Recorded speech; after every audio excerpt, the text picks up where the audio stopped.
За хэд хоног үндсүүл ер нь мартсан байж чад дандаа нүүрс ярьсаар байж чад. Цэс гэдэг байгууллага ер нь байдаг ч юм уу гүйч юм уу шухуу болж байгаад эргээд үндсүүлээ харцгааж байна.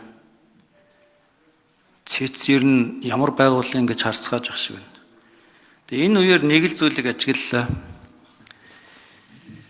Ялангуяа одоо хууль зүйн сайд бол хууль зүйн салбарын бодлого тэр дотроо энэ хууль зүйн салбарын боловсон хүчний асуудлыг хариуцж явах ёстой. Энэ манай энэ хуульчдын энэ мэргэжлийн чадвар энэ ч ер нь ямар байдалд орсон юм бэ? Энэ үндсэн хуулийн цэцгийн их судлаар хэлсэн асуудал эцсих байдаг гэдэг чинь шинэ зүйл биш шүү дээ. Дахиад хэлснэ одоо ярина л гэцгэх юм харахлаар л нэг хуульч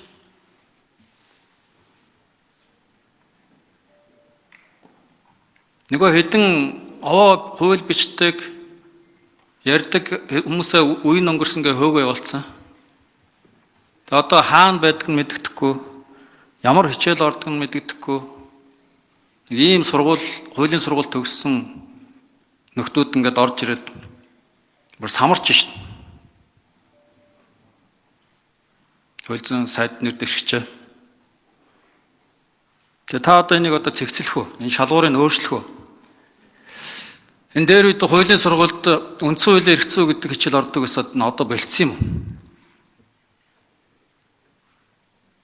Аливаа маргаантай асуудал гаргахлаар ялангуяа үндсэн хууль тэр хуулинд өөрчлөлт оруулсан тэр хуулийг хэлж явах үед хууль баталсан хүмүүс ямар сэтгэл юу бодож энэ өөрчлөлтийг хийсэн бэ, тэр хуулийг баталсан бэ гэдгийг бол энэ тухайн үед одоо хэлж явах үеийн тэмдэглэлүүдийг харж үздэг. Хэд хоног энэ 19 оны үндсэн хуульд өөрчлөлт оруулах үеийн хуралдааны тэмдэглэлийг уншиж үзлээ. Ямар ч асуудалгүй энэ өнөөдрийн энэ болох энэ хуулийн залилан яваад байгаа учраас энийг хаасан ийм л өөрчлөлт хийсэн байл шүү дээ. Тэгээ би энэ нэр дэвшчээс асуух гэсэн юм. Ялангуяа энэ хуулийн сургуулиудыг аттестачлах, энэ боловсон хүчнийхээ мэдлэг чадрыг сайжруулах чиглэлээр шалгах, шаардлагын өндөрсгөх ийм ямар зүйл бодож байна. Одоо энэ гүйцэтгэх байгууллагууд дээр ч гэсэн хуулийн сургууль төгссөн хүмүүс ангаараа ош. За нэмж 1 минут өгье. Хонгил үүсгээд байдаг, нийлээд хоорондоо хэрэг янз бүрийн яриад байдаг ийм юу их сонсогдоод байгаа. Тэгээ энэ чиглэлээр одоо арга хэмжээ авах хэрэгтэй байна. Энэ талаар ямар бодолтой байна гэж асуумаар байна. Эрдэнэ өрн гишүүх чухал асуудал хөндөж байгаа маа. Хууль зүйн одоо салбарын боловсон хүчин түүний сургалтын тогтолцоог боловсронгуй болгохгүйгээр бид 1000 сайхан хууль гаргая гэж чадахгүй. Түүнийг хэрэгжүүлэх нь хүн л байгаа юм. За энэ хуульчийн эрх зүйн байдлын тухай хуулийн төсөл Нямбатар сайдын үед өргөн баригдаад миний бие улсын их хурл дээр ажлын хэсгийг ахалж ирсэн. За энэ яагаад өнгөрсөн парламентын үед батлагдаагүй вэ гэхээр яг таны ярьсан энэ асуудал тэр хуульд ерөөсөө орхигдсон байгаа гэсэн. Өөрөөр хэлбэл тэр хуульч эрх зүйчийг бэлтгэдэг тогтолцоо сургалтын агуулга хөтөлбөр тэр одоо асуудлыг энэ хуулиар тодорхой болгохгүй зөвхөн нэг хуульчдын холбооны хэн дарга зэрэг байх тухай хууль ороод ирсэн байхгүй. Тэгэхээр энэ хуульчдын холбоо гэдэг байгууллагын асуудлыг бид ярих гаагүй. Бид ерөөсөө эрх зүйчтэй яаж бэлтгэх үү гэдэг асуудлыг ярихгүй бол одоо манай Баярбаатар шиг ийм нөхдүүд улс орныг хаашин чиглүүлж магадгүй болчиход шүү дээ. Одоо бол манай Баярбаатарын нүүрсчдийн хяналтын хороол үндсэн хуулийн цэцгийг хянчих гэдэг шүү дээ. Тийм яриад шүү дээ. Тэгэхээр Монгол улсын үндсэн хуулийн цэцгийн эцсийн шийдвэрийг одоо хянбгойч хянахгүйгээд үндсэн хууль дээр хараар бичсэн ийм асуудлыг яг ийм галзуу солиотой хүмүүст ийм гарт өгвөл юу болох вэ? Тийм учраас тантай бол би санал нэг байна. Бид нэр мөнх сайхан доктор шиг тэр үндслэл тэр шийдвэрийг бүр үгүйсхий гэдэж үгүйсгэж чадхааргүйгээр үндслэл тооцоо логик судалгаанд суурилж одоо гаргадаг ийм эрх зүйчтэй болмоор байна. Монгол улсын дээд шүүхийн шүүгч бичсэн байлээ. Эрх зүйн шинжилгээ ухаанд шүүхийнхаа шийдвэрийг гаргахад баримталдаг 7 арга зүй байна гэж. Арга зүй. Шинжилгээ ухааны 7 арга зүй гэдэг. Саяны үндсэн хуулийн цэцгийн эцсийн шийдвэрт энэ 7 арга зүйг долууланг нь ашигласан байна. Энэ 7 арга зүйгээр үр дүн гаргахад бүгдээрээ Монгол улсын үндсэн хууль зөрчсөн гэдэг тэр үр дүн нэг хариуцлагатай байна гэдэг ийм одоо зүйлийг шинжилгээ ухааны хүн бичсэн байл. Тэг бид ийм одоо эрдэмтэд судлаачтай ямар үндсэн дээр харин одоо цэцэд гишүүн болгосон байсан бэ гэж би бас бодож ирсэн. Энийний үр дүн юу байсан гэхээр шүүхийн тухай хууль байсан. Шүүхийн тухай хуулиар бид улсын дээд шүүх үндсэн хуулийн цэцэд гишүүнд нэр дэвшүүлэхдээ 25 гишүүн нь нууц санал хураалтаар шийднэгээ хийцэн чинь Монгол улсын 45 хуульч тэнд очиж бүдэрч унсан. 45 хуульч шүү. Босхыг даваагүй нууц санал хураалтын босхыг.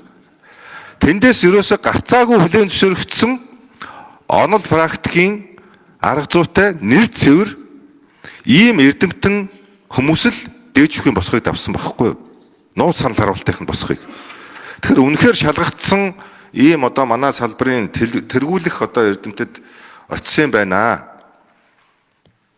гэдгийг одоо бас Монголын зай их юм да гэж бодцуулаа. Ерөнхий сайдаас асууя.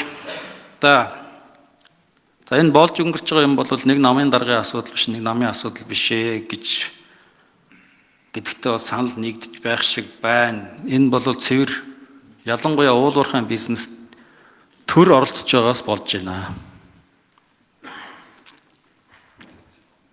Одоо тэгээд энэ төр давж чулгай хийхэд бол стратегийн орд гэдэг нэр өгчөөд ингээд авдаг болсон. Ерөнхий сайд бол сая хэлж байгаа нээлттэй болгоё гэд. Эхний алхмууд хийх гэж байгаа цаансараар энэ 5-7-ыг нээлттэй болгоно гэж байна. Цааш нүүрсний хулгайтай тэмцэхгүй бол улс орон сүржих гээд байна. Тийм учраас нүүрсний хулгайтай их тэмцэл бол нам хамааралгүй юм хамтарсан тэмцэл парламент суултаа намын хамтын ажиллагааны үр дүн байх ёстой гэж бодож байна. Ийм ч учраас би одоо энэ талаар санаачлагтай ажиллаж байгаа түрүүний хэлсэн Ганбат гишүүндээ, Батцуур гишүүндээ, Бачим гишүүндээ, Эрдэнэ бүрэн гишүүн, за манай Ганбаатар гишүүн байна, Төвшин гишүүн байна, Сэддэрж гишүүн байна ингээд Шижир гишүүн байна одоо ингээд энэ нүүрсний хулгайтай их тэмцэлд бас санал бодлороо нэгдэж дэмжиж байгаа чин сэтгэлийн талархал илэрхийлье. Яагаад гэвэл энэ бол улс орныхоо төлөө хийж байгаа ийм тэмцэл энхийн цаг чигсийн улс орныг сүрүүлж байгаа энэ нүүрсний авилах хулгайтай, баялагын хулгайтай тэмцэхгүйгээр бид яг энэ салаа замын улзуур дээр болцсон эрх зүй төрийг үүсгэж байна. Зүгээр тоолгын комиссийн журмаар үндсэн хуулийн үзэл санааг үүсгэдэг ийм баг хурлын үр дүн бид хүлээн зөвшөөрөхгүй тэр албан тушаалтаа биш. Эрх зүй төрийг үүсгэж байгаа учраас. Энэ парламентын засаглалаа үүсгэж байна. Үндсэн хуулиа үүсгэж байгаа. Энэ зарчимгүй одоо энэ нүүрсний хулгайг хамгаалахын төлөө тэмцээд байгаа юм шиг улаарсан тэмцлийн төлөө бол бид нам хамаарлахгүй нэгдэж тэмцэх ёстой. Энэ талаар бол санал нэг байна. Үүний тулд бид жишээлбэл Эрдэнэс 5 толгойг цагаан сараар бид ард түмэндээ нээлттэй кампани болгож. Энийг яагаад нээлттэй болохгүй гэхэд тэнд хулгайн систем одоо бүлэг систем зохиотсон юм шиг ийм худалдаа авах ажиллагаа нүүрсний хулгайн олон хэлбэр байгаа учраас ерөнхий сайдаар томилогцсныхаа дараа онцгой дэглэм тогтоож хулгай олон хэлбэрийг илчилж компани өөр шиг орлогыг нэмэгдүүлэх нөхцөлийг бүрдүүлсэн.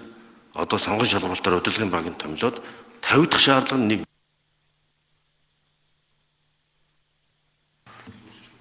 зааг үтсэж шаардъя.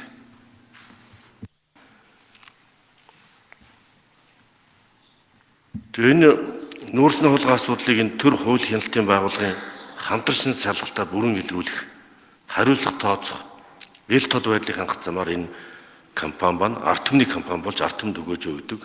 Авилгачид биш ард түмэнд өгөөж хүртээдэг систем бүрдүүлэхийн төлөө хамтарч ажиллахыг уриалж байгаа манай дэд дарга бүрдэрч гүшүүн маань ч гэсэн энэ үндсэн хуулийн нэмэлт өөрчлөлтөөр энэ санаачлалыг оруулахад үндсэн хуулийн 6-гийн 2 дуруулахад энийг одоо дэмжиж ажилласан үний хүрээнд үндэсний баялагын сангийг жинхэнэ утгаар хэрэгжүүлэх одоо бодит суурь нь энэ Эрдэнэс 5 толгой.